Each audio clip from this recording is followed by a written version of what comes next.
সালামু আলাইকুম রহমতুল্লাহ। একটা ওয়াটন ফ্রিজের কাজে আসলাম। মডেলটা হচ্ছে WFA2A4, কম্প্রেসর হচ্ছে প্যানাসোনিক, মেড ইন সিঙ্গাপুর।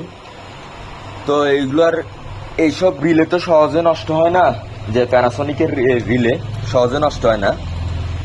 তো যাই হোক, আমরা পাইলাম, তো আলহামদুলিল্লাহ অরিজিনালটা লাগাইছি। তো আমরা দেখতেছি বোর্ডে পাওয়ার দেওয়ার সময় দেখলাম যে পাওয়ার নাই।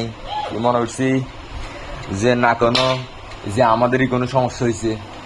এরপর আমরা দেখলাম এই কম্বাইন বোর্ডটার কি কানেকশনগুলো অ্যাকুরেট আছে কিনা। হ্যাঁ, এটা মাশাআল্লাহ দিলে এটা অ্যাকুরেট আছে।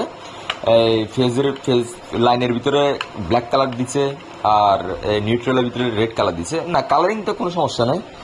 এরপর দেখতেছি ফ্ল্যাগের কানেকশনটা দেখেন, 3 পিন ফ্ল্যাগ, যেটা কাটাওয়ালা ফ্ল্যাগ বলে।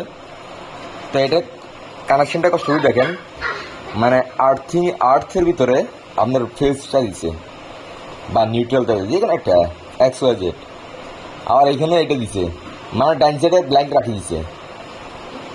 আল্লাহ ছাড়াইছে, যদি ফেজটা যদি এখানে হইতো, ডান পাশে যদি ওনাদের যদি বোর্ডে এইটাতে ফেজ যদি হইতো, তাহলে আমাদের পুরো ফ্রিজের বোর্ডের ভিতরে ফেজ চলে আসতো। তো সতর্ক থাকবেন। আল্লাহ হাফেজ।